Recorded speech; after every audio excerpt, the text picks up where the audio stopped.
Hi guys, welcome back. So I've been a bit of a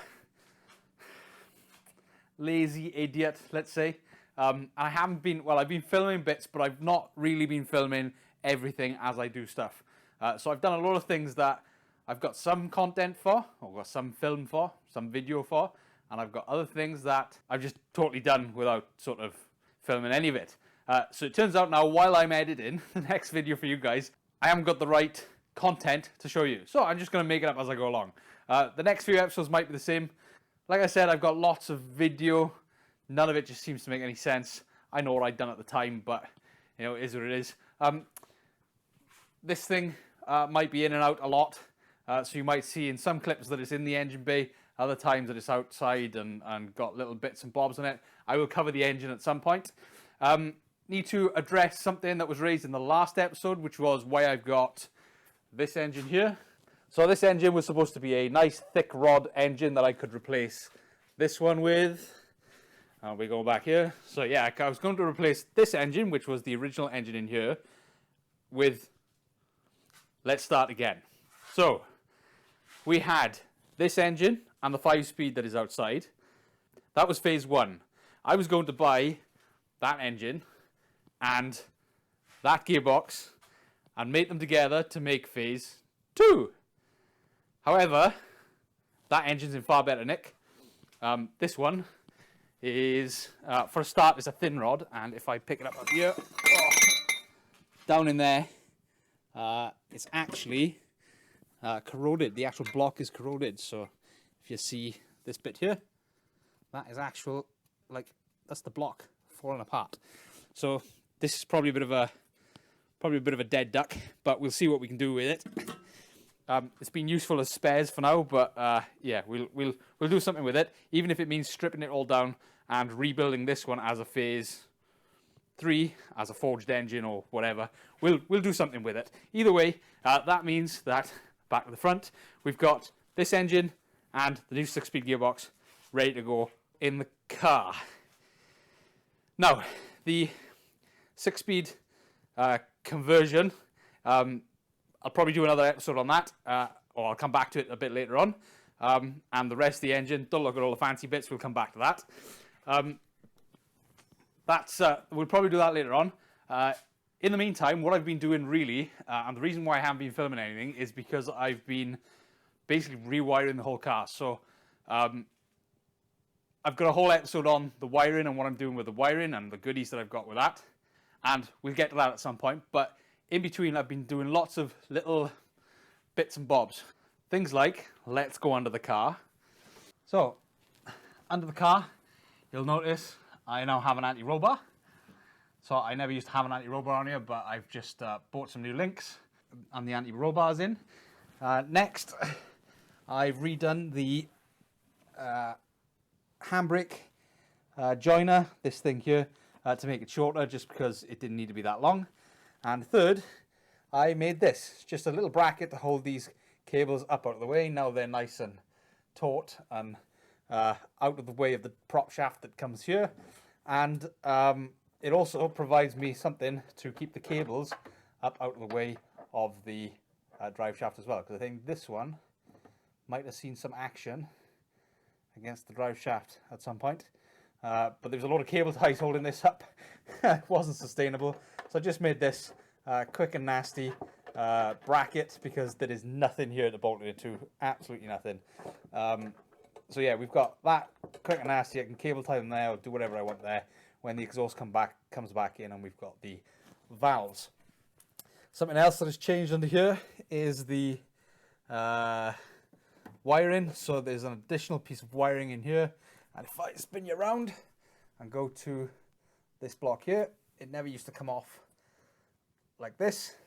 It always used to just go into the block. That goes back to the fuel tank and the fuel pump. But now, over here, we've got the cable runs across the top of the subframe into a plug right about here, which is for the sensors that I'm going to be running with my new ECU spoilers, with the ABS rings on the back of the diff. It's really fun being under here. Anyway, that was all the little bitty jobs that I've done under here. I think the back end is pretty much done now, ready to go back together. Or it is back together, apart from the fuel setup that I've got here. But fuel is going to be done in another episode. I know I'm putting off a lot, but trust me, there's loads to do. So I'm going to get out of here. Oh, keys. Ah. So, like I said, that's most of the things on the back of the car done. I did have to do one more fix, though. Something I didn't mention in my last episode with my little trip that went wrong was there was a third thing. Third thing? Yeah, third major thing that went wrong. Minor thing that went wrong was the back shock top mounts actually split because the shocks are too short. So as I showed you in the last video, I bought some new Bilstein shocks. So they're a little bit longer and they're a bit longer and shouldn't cause that issue to happen again. So yeah, let's just go over what happened with that.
So as I might have mentioned, one of the things that went wrong was the rear strut top.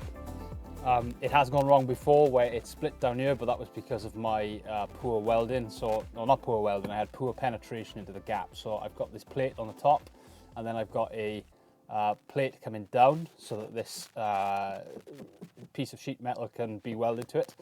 But what I'd done is I'd welded along here and then ground back the weld, but I obviously didn't get enough penetration because it cracked down here where it's got less support than it does here with this bar. So I fixed that. That actually happened on both sides, so I fixed that both sides as well, and everything was okay. However, the shocks that I've got on here, and I'll cover those in a second, are too short. So what happened then is when I went over a pothole, the shocks that are mounted up here and the wheel pulled on the car, or pulled down on the car, and it broke in the next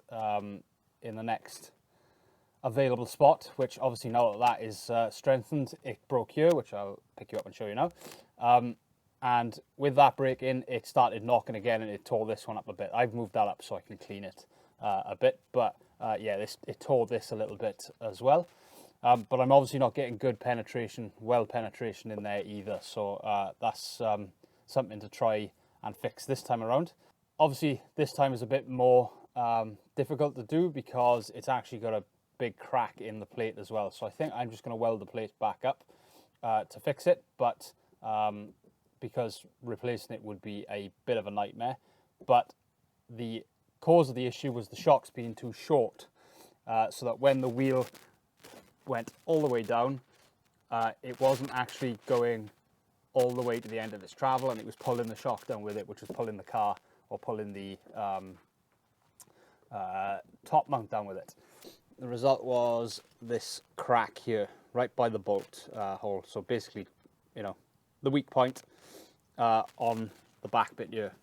So I'm going to take this shock out now, and then we'll push this back up into place, and hopefully we can weld it back up, and then we'll weld this back up, seam sealer over it, and it's like I've never been there again.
Right, there we go, all finished.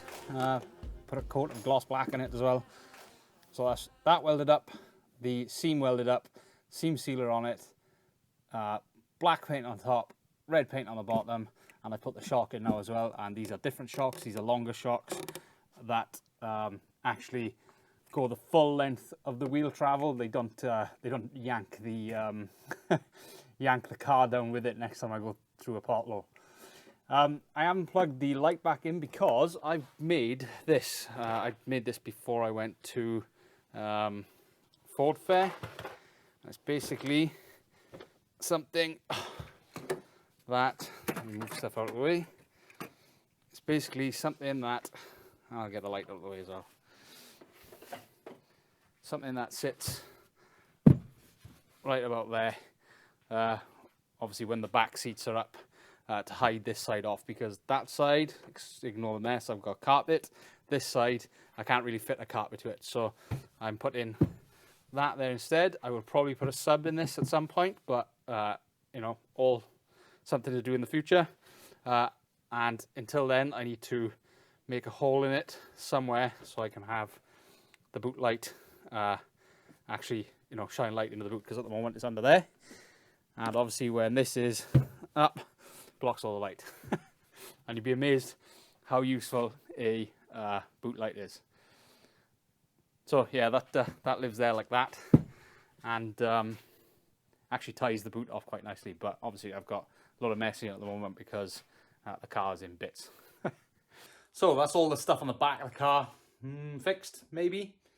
Can't think of anything else that's wrong with it. There's something else bound to be wrong with it, but you know, I'll write a list one day. I'll get around to it, get around to fixing it.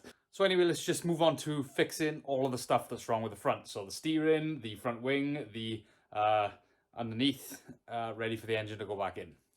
Unfortunately, I did lose a lot of footage welding the new tunnel, if you want to call it. Is just the top half that I had to cut out to make the gearbox fit. We'll get into that in another episode.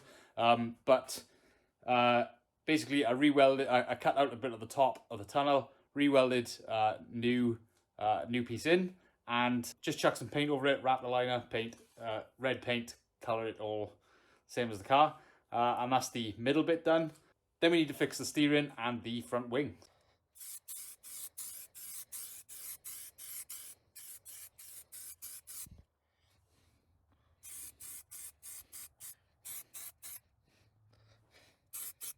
Right, here we go, underneath the car.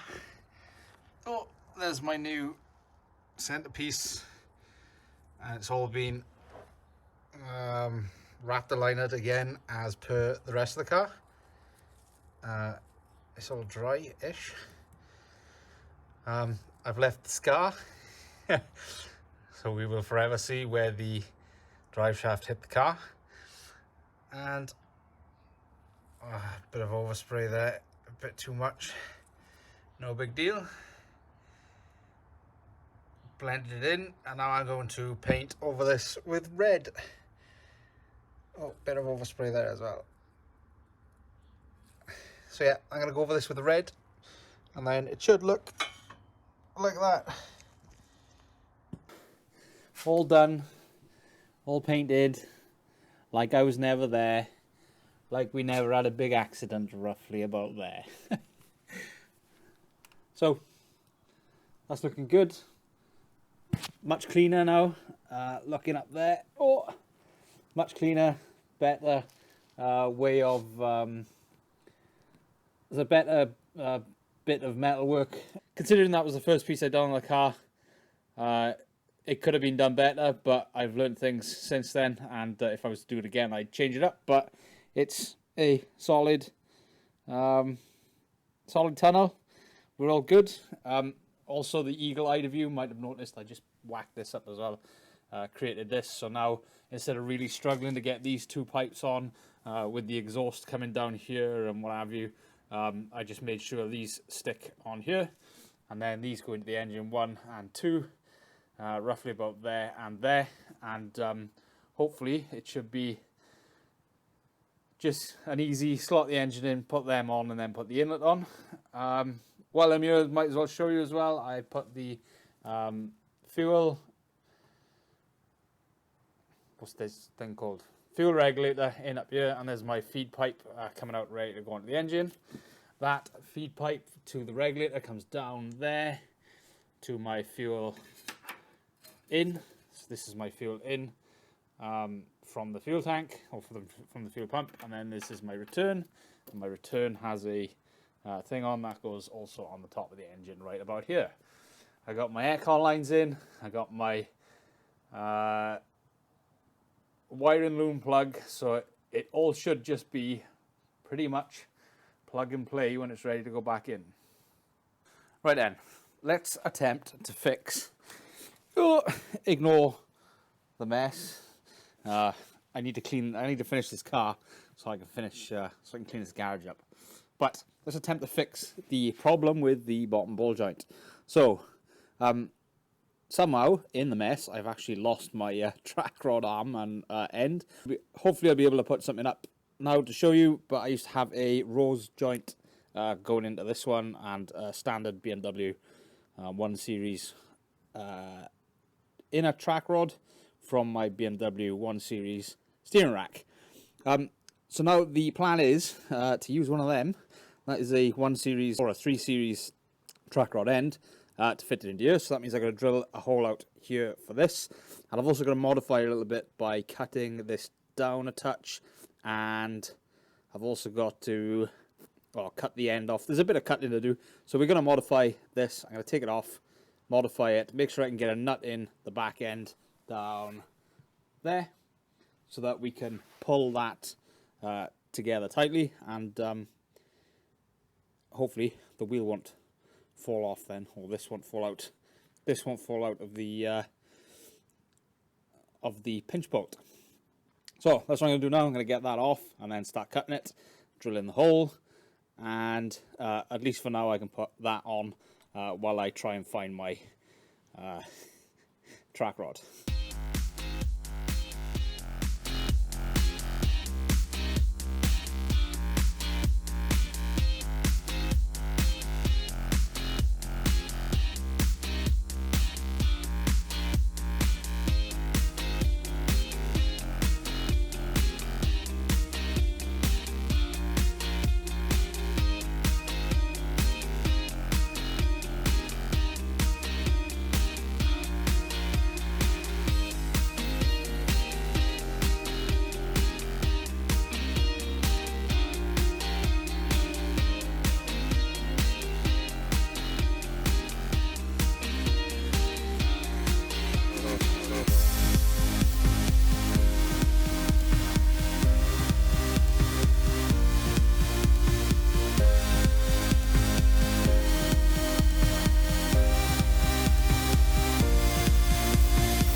Alright, there we go. That is the blocks modified. So I just trimmed the bottom bit off here, added a bit to the top so that the shank of the ball joint goes all the way through, and I just get full threads.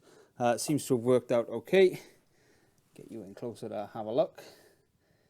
Sorry about the lighting under here, it's not great. So that's the ball joint, and now just to finish that off, I need a new track rod to go in between there. The ones on the BMW 1 Series are too short.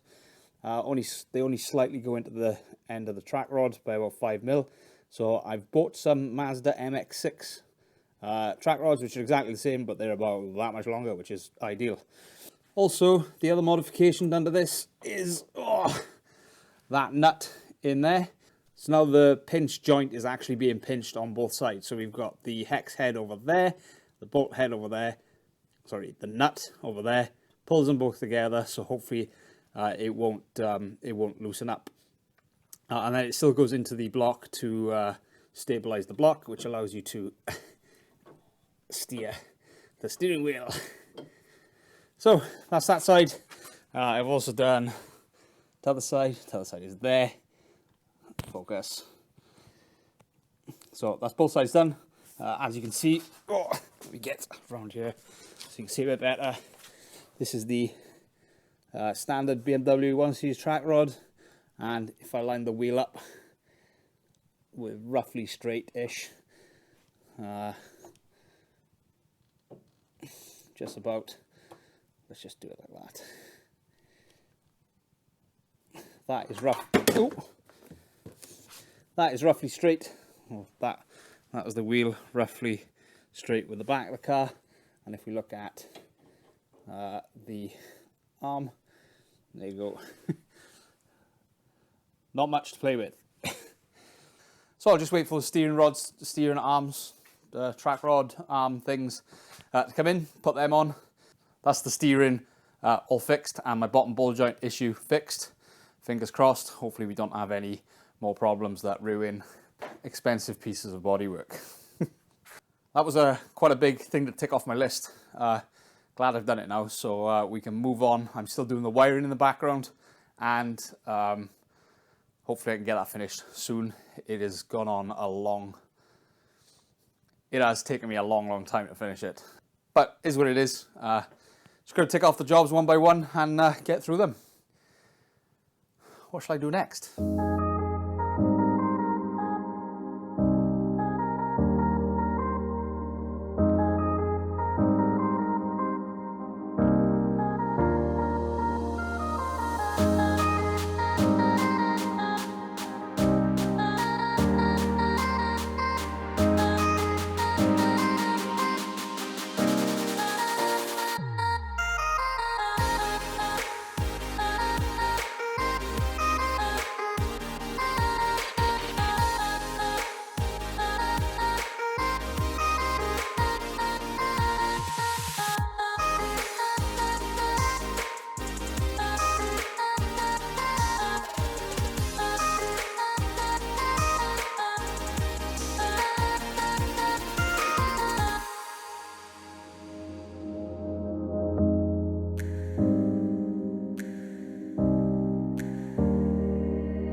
So there's the steering arms done. Forgive me, I've taken the brakes off for a minute, but this is the steering arm done with the MX6 track rod. I've got the lock nut on there just in case, even though it's already got the clamp. That's fine. Then the ball joint goes into the bottom half of the block, and I've replaced this top half of the block with a stainless steel bolt. This is a sort of custom fit in that I've made to fit tapered part of this arm, and then a nut on the bottom to clamp it all together. So it gets clamped in here to tighten this bit, and it also gets clamped here to tighten this bit. And then I also changed the bottom bolt to a stainless one as well, so high tensile. Let's have a look. Can we get you in there? There you go, high tensile cap head bolt comes through. I've actually turned down a fit in for in there as well to make it thicker, so the ball joint can't actually fall out. And we've still got a nut on the end there going into the blocks. So yeah, with a bit of luck, that'll never fall out again. Fingers crossed, he hopes. I am actually from the future right now, and I have driven it around a fair bit, and I seem to have fixed it. At least for the driver's side. There's something else going wrong on the passenger side, the problem side, but I don't think it's the bottom ball joint anymore. I think we finally solved that issue. Same with the steering. There are going to be some improvements that I'm going to make over time, but for now, I think it's good enough. It steers. There's no bump steer. Some of the problems I'm getting are like lack of turning circle, heavy steering. It's all about Ackerman angles and stuff like that. So I'll get to fixing that at some point in the future, but that's a whole project in itself. For now, it works, it drives, it's stable. I've just got to be a bit wary that the front is a bit temperamental, or has been temperamental in the past. Either way, that's the steering done. Let's move on to fixing that front wing. Right, let's sort out this wing, the mess on this wing. So here's the damage. Showed the damage in a previous video. The wheel hit this here, so it's going to need a repaint anyway. It was pushed in further, and I did have some joy just by pulling it out. So I'm going to try and pull it out first, and then once I have pulled it out, I'm going to take the wing off, and I'm going to go and put it on the bench over there and try and hammer and dolly this correctly. Needs paint anyway, so no big deal. Yeah, when it goes to paint, I'll just get all this sorted, get this done, and I think I'll have the whole wing done again anyway. Probably get the other side done too, and yeah, hopefully that'll be that job fixed. Because if I pull this now, it does kind of come slowly, but we'll give it a go.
front wing all fixed.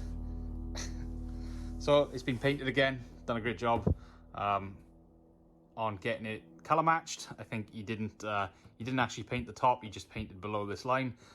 So yeah, all this color matches the top, which matches the car, so we're all good. It's all been straightened out. Hold on, let's see if I can zoom out a bit. Excuse the dirt. So it's all been straightened out, and it now follows the correct curve. And yeah, it's like I never broke it, aside from this in here. But I'll have to get some new arch liners because the wheel made a mess of this one. But it's no big deal at the moment because they don't do a great deal of they don't do a great job of holding all the rubbish from going down there anyway. As for the skirt, I actually just put a bit of touch-up paint on it. You can just about make it out, but honestly, I'm not too fussed. And I'm not taking the glue off all of the skirt just to paint this bit here, to take the skirt to get painted. So I've just put some touch-up paint on there, and it's come out all right. I might sand it back at some point. Got a bit of a run down there. I might sand it back at some point and make it all smooth and polish it up. But for now, I think that'll do. So yeah, I'm happy that we are back to a position where the wing isn't all bent up. And I had the other side painted as well, so both of them are looking okay. And yeah, I'm happy again.